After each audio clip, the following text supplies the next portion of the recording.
d'entrer dans le vif du sujet, je vais vous parler brièvement de mes expériences cliniques dans le domaine de la cyberdépendance et des dépendances. Donc, je suis psychoéducatrice de formation. Je travaille depuis déjà une dizaine d'années dans le domaine de la toxicomanie, autant avec les personnes qui ont le problème et leur entourage. Également, je travaille aussi dans le domaine du jeu compulsif, de la cyberdépendance depuis environ 8 ans. J'ai aussi accumulé d'autres expériences auprès d'enfants, de leur famille, en gériatrie, dans le domaine multiculturel, auprès de personnes étant sur le spectre de l'autisme, de personnes ayant une douance, étant en situation d'itinérance. Donc, parmi les approches que j'aime le plus utiliser, c'est vraiment le jeu, les approches positives, l'intervention par l'art, l'agriculture. Ça, c'est vraiment des outils que j'adore utiliser. Nous allons aborder maintenant les recommandations en tant que parent, mais aussi en tant qu'individu. Et je souhaite d'abord introduire qu'un des éléments les plus importants comme parent, c'est d'abord de commencer par observer vos propres habitudes. Parce que comme parent, vous êtes le modèle numéro 1. Et on le sait bien, là, quand les mots puis les gestes ne vont pas ensemble, ça a peu d'impact. Donc, si les mots et les gestes se suivent, là, ce sont les attitudes qui sont le plus porteuses pour l'enfant, qui vont lui apprendre le plus. Il faut donc qu'il y ait une cohérence entre les gestes, entre les mots, tout en considérant quand même vos besoins professionnels, puis individuels, en temps de pandémie aussi. Tout est possible d'être expliqué, puis c'est de cette façon-là que vous allez obtenir plus de respect de vos enfants, dans les consignes que vous allez élaborer avec eux. Donc, si par exemple, vous devez répondre à un courriel urgent, un téléphone du travail important, ça s'explique, puis de cette façon-là, l'enfant risque moins d'apprendre à utiliser ses écrans un peu n'importe quand pour n'importe quelle raison. Ça fera plus de sens pour lui. Voyons ensemble la grande règle du pouce en ce qui concerne l'âge, le type d'écran, puis le nombre de temps recommandé pour chacun. Il faut bien garder en tête que ces recommandations-là, elles ne sont pas formelles, mais elles suivent quand même l'avis des experts en général. Elles ont d'ailleurs été revues à la baisse quand même depuis les dernières années. Alors, grosso modo, on recommande avant 3 ans d'éviter les écrans. Sauf si c'est pour aider au développement du langage en cas de déficit important ou même, exception faite, pour des vidéos de discussion avec des proches qui sont outre-mer, par exemple. Entre 18 à 24 mois, on peut commencer une exposition graduelle à du contenu de haute qualité, puis on veut toujours que ce soit accompagné de son parent. Idéalement, on veut que l'enfant le visionne par tranche de 15 minutes maximum. Et il faut toujours garder en tête que c'est absolument pas recommandé d'avoir recours aux écrans pour calmer l'enfant, ni pendant les heures de repas. Donc ça, ce sont des moments de qualité que vous pouvez investir avec vos enfants. Entre 3 et 6 ans, pas plus d'1 heure par jour dans un espace commun avec les parents, c'est ce qui est recommandé. Pour les 6 à 9 ans, on recommande encore une fois une supervision, et pas plus de 12 heures par jour parce que ça pourrait favoriser un repli sur soi, d'autant plus que l'enfant est à l'âge d'être en pleine découverte de son monde.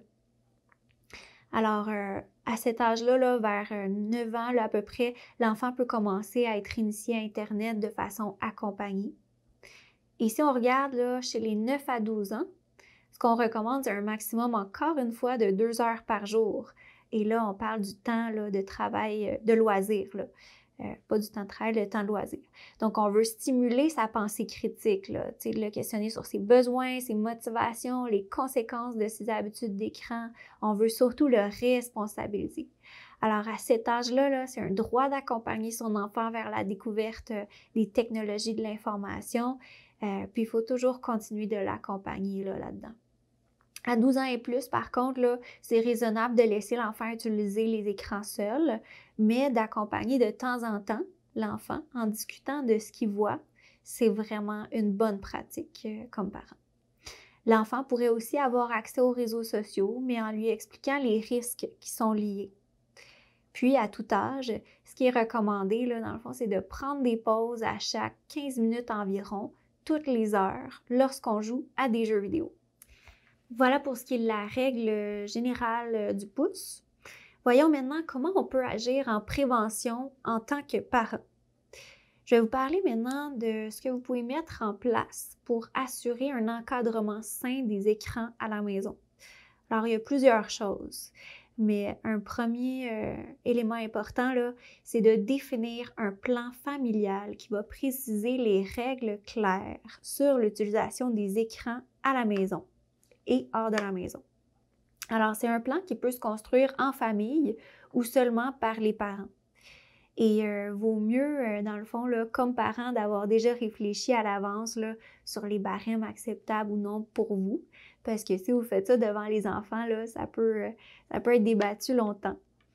Alors, idéalement, ce que ce plan-là, on veut favoriser là, à travers ça, c'est que l'utilisation des écrans va se faire dans un espace familial, un espace commun, comme par exemple le salon. On veut surtout pas là, qu'il y ait des écrans allumés si personne ne les utilise. On veut aussi là, que les moments d'écran puis les moments sans écran soient clairs et définis. Alors, le but, là, c'est d'encourager toutes les activités hors ligne, là, surtout créatives, sportives, puis de responsabiliser aussi les enfants par rapport à leur temps d'écran. Donc, parmi les moments où on ne suggère absolument pas de permettre les écrans, là, c'est entre autres pas avant l'école parce que ça pourrait épuiser toutes les ressources attentionnelles de l'enfant et lui causer plus de difficultés ensuite, là, rendu à l'école. On recommande surtout pas au moins 1 à 2 heures là, avant d'aller se coucher aussi parce qu'on l'a vu, là, la petite lumière bleue là, peut nuire à la sécrétion de la mélatonine, donc l'hormone du sommeil. On ne recommande pas non plus d'utiliser les écrans à l'heure du souper. Le repas là, en contexte familial, c'est un moment là, merveilleux pour développer les habiletés d'affirmation de soi, de cohésion familiale. Aussi, on ne veut jamais utiliser les écrans pour calmer un enfant parce que ça risque de renforcer l'idée que s'il est en crise, il aura droit aux écrans. Aussi, on ne veut pas que les écrans soient utilisés durant des moments d'activité familiale qui sont définis, prévus, là. On peut aussi préciser dans le plan qu'en cas d'utilisation de nos écrans, donc par exemple s'il y a une urgence, un besoin pour le travail ou un besoin important, bien, on doit expliquer aux autres ce qu'on y fait. Alors ça, c'est une bonne pratique, là, ça fait partie de l'éthique relationnelle en lien avec les écrans qu'on peut développer en famille, là. Durant le temps d'écran permis, on veut bien sûr différencier là, le temps d'écran éducatif, donc soit d'école, de travail, etc., versus le temps d'écran de loisirs. Et c'est là-dessus là, qu'on va mettre des règles, là, plus le temps d'écran de loisirs. On veut aussi prévoir l'utilisation de contrôles parentaux, mais il faut bien savoir que ça ne doit pas être la seule stratégie. Parce que sinon, dès que la personne aura accès sans aucun contrôle à ses écrans, elle risque de ne jamais avoir développé de stratégie de responsabilisation. Alors, les contrôles parentaux, ce qui permettent, là, dans le fait, c'est une meilleure gestion du temps, puis une meilleure surveillance des contenus. Il faut donc qu'ils soient absolument accompagnés d'autres stratégies d'autogestion pour les enfants. Alors, avec les enfants ou les ados qui sont plus connaisseurs, là, les contrôles parentaux sont souvent même insuffisants parce qu'ils peuvent être faciles à contourner, mais c'est un bon point de départ que d'utiliser ça. Il y a Windows 10 qui offre maintenant gratuitement différentes fonctionnalités de surveillance. Il est notamment possible de bloquer des applications, des jeux ou des sites web spécifiques, en plus de fixer des limites de temps passé devant l'écran. Il existe aussi d'autres logiciels ou d'autres applications que vous pouvez utiliser comme parent, là, comme par exemple celui de NetNanny, Family Time, QStudio et RPact. Tout ça, ça peut être installé là, assez gratuitement. Et finalement, si vous achetez des jeux vidéo, vous souhaitez choisir des jeux qui vont favoriser les habiletés de coopération. Alors, choisissez des jeux qui favorisent des interactions émotionnelles, des interactions narratives, plutôt que des jeux qui vont stimuler les habiletés motrices et sensorielles. Donc, les jeux qui nous font baigner dans des univers, là, c'est moins recommandé. Vous pouvez aussi vous référer là, aux cotes ESRB et ces cotes-là vous indiquent l'âge acceptable selon les types de jeux pour choisir des jeux. Donc, il y a des études qui ont cherché à préciser c'est quoi les critères pour que les jeux en ligne soient constructifs. Et ce qui ressort de ça, c'est que premièrement, ce seraient des jeux qui vont permettre la réflexion et l'engagement sur le plan cognitif. Donc, il y a un effort mental qui est à fournir. Ce n'est pas des jeux qui nous rendent passifs au niveau mental, au niveau cognitif. C'est aussi des jeux qui vont éviter les distractions, donc les effets sonores, les notifications, ça, il y en a moins, là. Donc, c'est vraiment des jeux qui vont favoriser notre concentration grâce à ça. Ce sont aussi des jeux qui vont permettre de faire des apprentissages qu'on peut transférer à la vie hors ligne. Et finalement, ce sont des jeux qui vont favoriser les interactions avec des personnes hors ligne. Alors, si vous souhaitez avoir un bon canevas là, de départ pour un plan familial de gestion des écrans, vous pouvez vous rendre sur le site www.posetonecran.com dans la section « Rôle du parent ». En plus du plan familial sur lequel tous s'entendent, voici quelques autres recommandations à garder en tête comme parent. Premièrement, vous souhaitez discuter avec vos enfants des contenus et des activités qu'ils font sur leurs écrans. Alors, c'est bien important de s'intéresser à ce qu'ils font. L'enfant a besoin d'être accompagné de son parent pour faire du sens des réalités virtuelles auxquelles il est exposé, là. On s'en rend pas compte, mais par exemple, juste le fait d'écouter les nouvelles, puis qu'un enfant soit exposé, là, par exemple, à un père qui a tué ses enfants, pour lui, ça peut être très, très anxiogène. Donc, c'est de notre responsabilité, là, comme parents, de choisir le contenu auquel l'enfant sera exposé. De connaître aussi les sites qu'il fréquente, les jeux auxquels il joue, de savoir combien de temps l'enfant passe en ligne ou bien à jouer à des jeux vidéo, de connaître aussi avec qui il communique, par exemple par clavardage, par courriel, par réseaux sociaux, puis de savoir de quoi il parle. Un autre élément important aussi, là, c'est la question des mots de passe, donc comment ils les choisissent. L'idée, là, c'est jamais de les espionner, de les faire sentir là, sous la loupe, mais plutôt de les superviser. On peut par exemple là, mettre des mots de passe là, dans une tirelire où personne n'a accès, puis cette tirelire-là pourrait être brisée et accessible pour les parents seulement en cas de pépin, donc de situations graves qui se passent. Alors, le but ultime, là, c'est vraiment de stimuler puis de développer le jugement critique de vos enfants. Entre autres, sur le sujet des publicités auxquelles ils sont exposés, hein, les enfants, les adolescents, vous souhaitez l'aider à différencier le réel de l'imaginaire. Donc, par exemple, comment on fait pour reconnaître les photos qui ont été retouchées? Comment savoir repérer quelles sont les sources d'informations fiables ou non? Comment savoir si on doit croire ce qu'on lit ou pas, hein? Vous pouvez aussi discuter de l'utilisation des métadonnées, du droit à l'intimité, de l'éthique à adopter en ligne, là. Donc, commenter, rédiger comme si la personne était en face de vous ou encore en vous demandant si vous seriez gêné que votre grand-mère lise ce que vous venez d'écrire.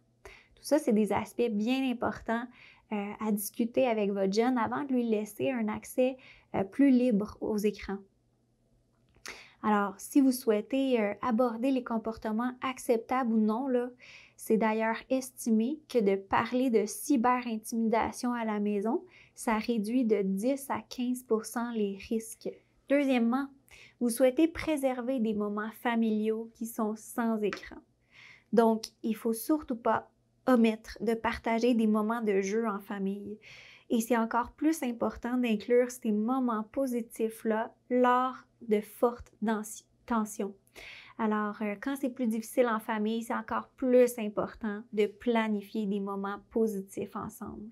Et de façon générale, avec vos enfants, vous souhaitez instaurer une discipline chaleureuse, conviviale. Donc, l'idée, c'est pas qu'il y ait des interdictions, là.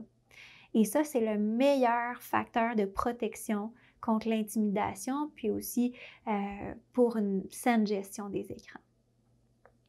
Troisièmement, comme parent, vous souhaitez agir comme modèle. On en a déjà parlé, hein? Donc, l'idée, c'est de, par exemple, ne pas allumer la télé tout de suite en entrant du travail, parce que ça envoie le message à vos enfants que c'est un bon moyen de se détendre et que c'est à privilégier, alors qu'il existe plusieurs autres façons de se détendre. Vous pouvez aussi laisser la maison habitée par le silence par moment, ou même de mettre de la musique sans image, là. Le but, c'est de privilégier les obligations avant les écrans. C'est comme ça que vous allez être le meilleur modèle, là, de démontrer le plaisir que vous avez dans d'autres activités. Quatrièmement, vous ne voulez pas avoir peur d'apprendre. Alors, même si la génération de parents n'est pas née avec autant de techno et qu'on le sait, les choses évoluent si vite, ben, vous êtes capable d'apprendre. Même si vos valeurs sont émoussées par le type d'usage de vos enfants, même si ça fait réagir là, certaines pratiques là, que vos enfants ont dans leurs écrans, il vaut toujours la peine de mieux connaître et comprendre les intérêts de nos enfants. Et c'est d'ailleurs cet aspect-là qui est un élément très important qui va contribuer à entretenir des conflits là, liés aux écrans. Donc, c'est l'incompréhension du parent face aux habitudes d'écran de son enfant qui peut engendrer et maintenir des conflits importants. Alors, de façon générale, là, si je résume, gardez en tête qu'auprès des ados, plus spécifiquement, là, on ne veut pas céder à la panique, hein. C'est normal d'explorer à cet âge-là. Alors, on veut être plus en mode questionnement, discussion ouverte. On veut entourer l'enfant d'adultes de confiance qui pourraient être des coachs techno là, à la place de l'espionner puis de bannir les écrans, là. On veut aussi rester un observateur discret sur les réseaux sociaux, là. Les jeunes, c'est important à cet âge-là là, de préserver leur intimité. On veut aussi là, comprendre que les selfies, c'est pas juste narcissique, c'est aussi une forme d'affirmation de soi. Hein? Alors, on ne veut pas que notre jeune se sente jugé ou que ça nuise au dialogue là, dans notre façon de comprendre ses habitudes d'écran. Finalement, notre objectif numéro 1 face à nos enfants, là, c'est celui de la responsabilisation. L'univers en ligne et l'univers hors ligne, ils forment la même vraie vie. Ce n'est pas deux mondes séparés. Et être technophobe, ça n'aidera pas. Donc, c'est mieux de former l'enfant à devenir un cyberutilisateur responsable et respectueux. Vous pouvez par exemple donner à l'enfant une banque de temps mensuelle qui l'invite à choisir combien de temps, quand, où, comment il va utiliser sa banque de temps là, à certains moments qui vont être permis. Ça va l'aider à développer une meilleure gestion de son temps d'écran, meilleure planification et organisation de ses différentes activités de vie aussi. Donc, c'est bien important qu'il continue d'avoir des moments aussi où il va s'ennuyer, des moments libres, des moments où est-ce qu'il n'y a rien de prévu à l'agenda. C'est durant ces moments-là que le cerveau procède à un processus de triage, de consolidation de toute l'information qui a été emmagasinée durant la journée. Puis, dans le fond, en lui laissant ce temps libre-là, ça favorise l'apprentissage d'offrir ces moments-là aussi sans rien de prévu. Alors, c'est durant des moments libres que la créativité va émerger et que ça va laisser place à peut-être des nouveaux passe-temps ou la naissance d'un nouveau projet. Bien que l'utilisation d'un plan familial et de règles claires sur les écrans soit un outil majeur, il est recommandé de ne pas tant focusser sur les règles qui entourent les écrans, mais plutôt sur l'encouragement à toutes les autres activités à l'extérieur des écrans. Pour explorer et développer ça, les enfants ont besoin de liberté. Maintenant, changeons un petit peu le focus et regardons comme personne utilisatrice des écrans ce qu'on peut mettre en place afin de préserver un sain équilibre quant à l'usage des écrans. Alors, voici quelques recommandations qui s'appliquent à tous, petits et grands, qui souhaitent revoir leur usage des écrans et peut-être trouver un meilleur équilibre. Alors, premièrement, diversifiez vos activités. On en a parlé, hein? C'est tellement important de mettre à l'agenda des temps libres, mais aussi de combler les temps libres avec des activités qui vont répondre à différents types de besoins. Donc, par exemple, des activités de détente, des activités sportives, créatives, sociales, en couple, en amis, en famille, des activités d'apprentissage. Deuxièmement, prévoyez des temps d'écran et des temps sans écran. Donc, ayez des endroits sans aucun écran. Par exemple, laissez le téléphone hors de votre chambre pour la nuit, puis revenez au bon vieux cadran numérique. Si vous avez l'habitude de vous réveiller en regardant le téléphone, c'est un petit truc. Gardez les téléphones hors de portée lorsque vous êtes dans des soupers entre amis, dans des activités sociales. Fermez carrément vos appareils pendant un temps X de la journée, lorsque vous êtes en train, par exemple, de réaliser une tâche importante. Troisièmement, questionnez vos habitudes. Quelle application est nécessaire et essentielle? Qu'est-ce qu'elle vous apporte? Comment vous vous sentez après l'avoir utilisée? C'est des questions qui peuvent vous aider à trier ce qui est le plus important de garder dans vos écrans. Quatrièmement, ralliez-vous à vos valeurs. Faites des choix qui vont prioriser dans votre horaire ce qui est le plus important pour vous. Exposez-vous à la nature, prenez soin de votre santé, ça peut être aussi des valeurs familiales, de travail, etc. Cinquièmement, appréciez le moment. Regardez autour de vous et portez attention à ce qui est beau. Portez attention à vos sensations. Respirez. Sixièmement, observez-vous. Donc, observez vos déclencheurs. Qu'est-ce qui précède votre utilisation des écrans en termes d'émotions, de pensées, de motivation, de besoins?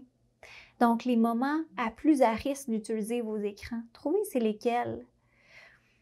Tenez un journal d'auto-observation même. Donc, vous pouvez refaire l'exercice qu'on a fait tout à l'heure ensemble et noter ce que vous avez à observer.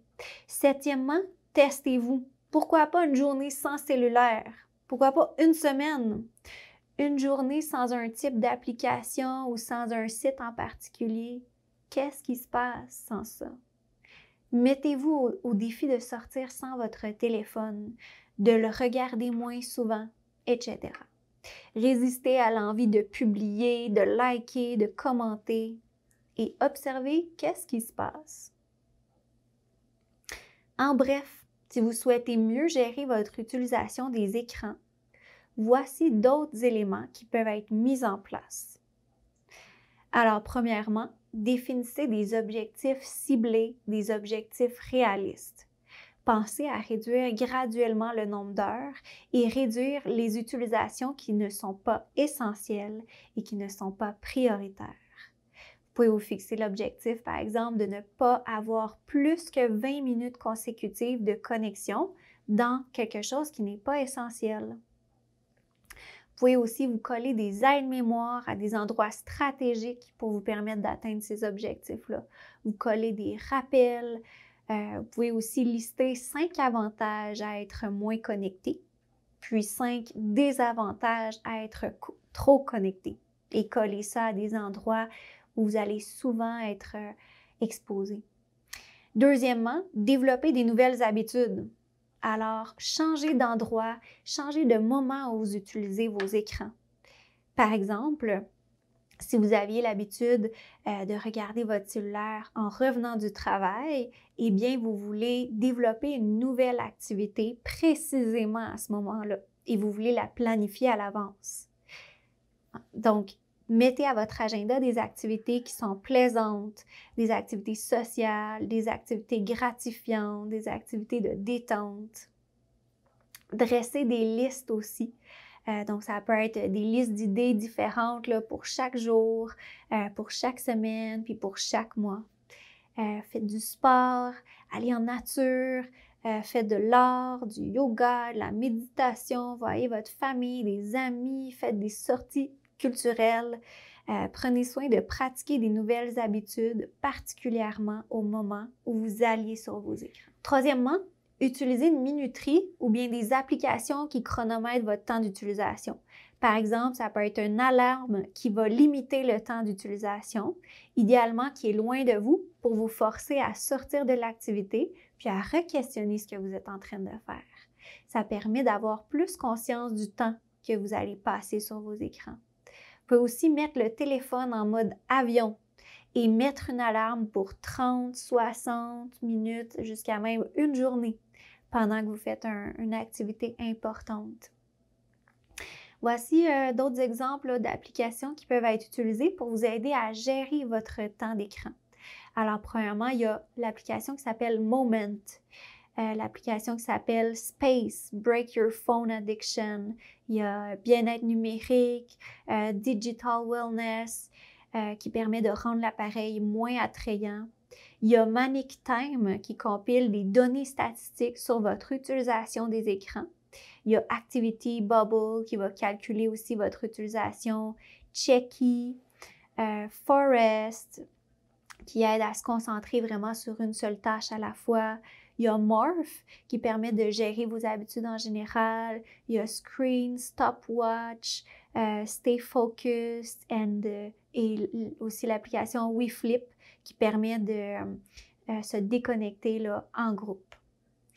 Quatrièmement, un autre outil là, pour vous aider à réorganiser là, vos habitudes, c'est d'organiser vos appareils autrement. Alors, rendez-les moins attrayants. Effacez des jeux, des applications, des logiciels qui vous causent problème, qui prennent trop de votre temps ou qui occasionnent trop de conséquences. Désactivez le mode lecture automatique, les notifications qui ne sont pas essentielles. Ça, c'est non négligeable pour vous aider à diminuer l'inattention. Cinquièmement, faites du slow media. Donc, allez-y une chose à la fois. Évitez le multitâche qui n'est pas en lien avec la tâche principale. Fermez votre cellulaire quand vous travaillez. Les courriels aussi, là, ça peut nuire à votre concentration puis à votre efficacité sur la tâche principale. Regardez aussi votre temps de réponse et tentez de le retarder. Donc, votre temps de réponse à un courriel, une notification, un message et demandez-vous, dès que vous avez envie d'aller vers vos écrans, est-ce que c'est le bon moment?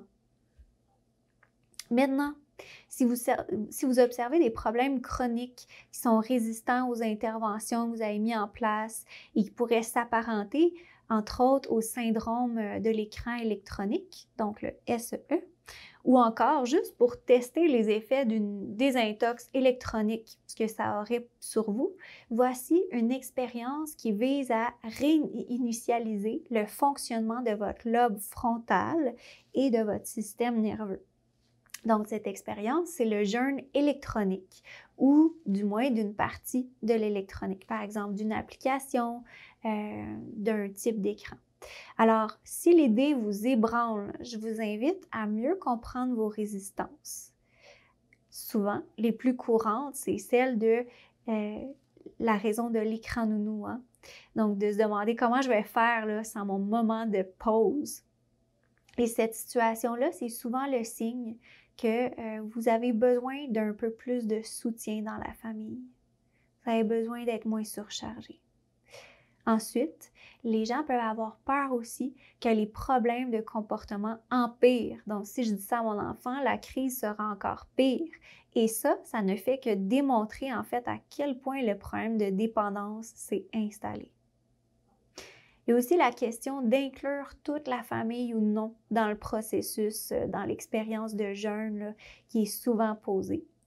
Et à ça, on peut répondre que c'est la même approche que quelqu'un qui a un problème d'hypoglycémie, où là, en réponse à ça, on va retirer le sucre de toute la maison. Alors, finalement, on peut avoir peur de notre propre utilisation aussi. Donc, c'est encore une fois l'occasion de vérifier à quel point vous avez toujours le contrôle de votre utilisation, si tel est le cas. Comme exercice de réflexion sur le sujet, vous pouvez dresser une liste des coûts et des bénéfices à court et à long terme. Donc, si par exemple, vous réduisez vos habitudes d'écran, est-ce que vous pourrez profiter, disons, d'un meilleur sommeil, peut-être d'un rehaussement des fonctions cognitives, d'une meilleure gestion de l'humeur et des émotions, peut-être d'une meilleure gestion du stress, peut-être une meilleure gestion du temps, une augmentation du sentiment d'auto-efficacité personnelle, peut-être d'avoir plus de créativité, de santé, une hausse des notes scolaires, moins de gestion de crise à faire, donc moins de stress pour le parent, une meilleure intégration sociale, etc. Versus dans les désagréments, est-ce que c'est peut-être pas pratique de faire ses devoirs dans une pièce commune, tout le monde ensemble? Est-ce que peut-être vous pouvez avoir peur de manquer de soutien? C'est pas pratique là, de couper les écrans, le temps, l'énergie investie pour trouver des activités de rechange. Donc tout ça, ça peut être des freins aussi. Alors, pour réaliser un jeûne partiel ou complet des écrans interactifs. Donc, on pense que la télé, là, ce serait moins pire parce que ça entraîne des attitudes plus passives. Ça implique pas de prise de décision puis d'interaction avec l'écran. Alors, la télé, ce serait moins dommageable, par exemple, que d'autres types d'écrans interactifs comme les téléphones intelligents, là. Ce que ça prend pour procéder au jeûne, c'est dans le fond, premièrement, une phase de préparation dans laquelle vous allez définir 3 objectifs principaux, comme par exemple de réduire votre inattention, d'améliorer votre santé, de réduire l'agressivité. Puis vous allez ensuite planifier des activités de remplacement. Donc, vous pouvez aller faire des emprunts de livres, de jeux à la bibliothèque, vous pouvez faire des échanges de jouets avec des amis, demander à l'école des prêts de jeux, etc. Puis d'inscrire ces activités-là dans un calendrier. Vous voulez aussi trouver des alliés là-dedans, là, donc des conjoints, d'autres familles, des grands-parents, des amis, peut-être à l'école aussi, des intervenants. Vous voulez vous assurer d'avoir pensé à tous les écrans, de ne pas oublier lesquels on retire et d'avoir fait un plan de sécurité là, si jamais on craint des réactions excessives. Donc, par exemple, de demander à un voisin, etc. Là. Vous voulez aussi informer votre enfant 1 à 2 jours avant et prévoir des moments de répit pour vous. Vous voulez bien définir votre mission ultime avec ça, là, donc vos valeurs et le but de cette expérience-là, parce qu'il y aura des moments difficiles et en repensant à vos objectifs, ça va mieux passer. La deuxième étape, c'est, dans le fond, de faire le suivi des comportements problématiques que vous avez identifiés. Donc, de voir est-ce que vos objectifs sont répondus, comment s'applique le plan de jeûne, est-ce qu'il y a des améliorations à faire, par exemple, lâcher prise sur certaines choses, est-ce qu'il y a des accès en cachette, est-ce que vous avez plus besoin de soutien que prévu, est-ce que peut-être il y a d'autres éléments de l'environnement qui rendent ça difficile, est-ce que le jeûne a été trop bref. Donc, évaluez un peu les résultats. Et finalement, après le jeûne, vous voulez revoir ce qui a été appris. Qu'est-ce que ça vous a apporté, cette expérience-là? Qu'est-ce que vous souhaitez maintenir, modifier, permettre? Et bien sûr, en temps de pandémie, là, on peut se demander, est-ce que c'est le bon moment, là, compte tenu qu'il y a beaucoup de télé-école, de télétravail, puis on répond beaucoup à nos relations sociales, à des besoins à travers les écrans, là. Donc, comme solution, là, il y a plusieurs choses qui peuvent être utilisées. Donc, par exemple, d'utiliser une connexion filaire là, et non le Wi-Fi pour avoir un seul ordi au même endroit dans la maison.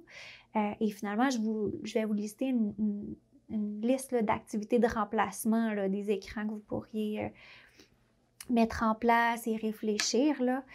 Donc, ça pourrait être par exemple de faire de l'argile, de la pâte à modeler, des Legos, des jeux de construction magnétique, là. Donc ça stimule beaucoup les fonctions sensorielles, des modèles réduits, faire des billes, de l'art, des instruments de musique, faire un train miniature, des pistes de course, des jeux solitaires comme par exemple des cartes ou des plateaux de jeux, faire des cubes, des pyramides Rubik, des casse-têtes, des trousses de fabrication de bijoux, du matériel de tricot, de crochet ou encore de macramé, des livres, des bandes dessinées, du vélo, de la planche à roulettes, du patin, des poupées ou des figurines, des cordes à sauter, du yo-yo. Donc, j'espère que tout ça, ça a pu vous donner des petites idées, là. Mais bien sûr, si vous voulez plus de détails sur le sujet de l'expérience de privation de certains types d'écrans ou d'applications, il existe des bons bouquins qui détaillent là, des programmes de jeûne électronique. Alors, ça fait le tour des notions que je souhaitais vous présenter. J'espère sincèrement avoir pu susciter des réflexions, de vous avoir renseigné un peu plus sur le sujet et qui sait, de vous avoir guidé dans des démarches de changement quant à votre relation aux écrans. Alors, n'hésitez pas à faire appel à nos professionnels de la clinique en cas de besoin plus approfondi sur le sujet. Portez-vous bien.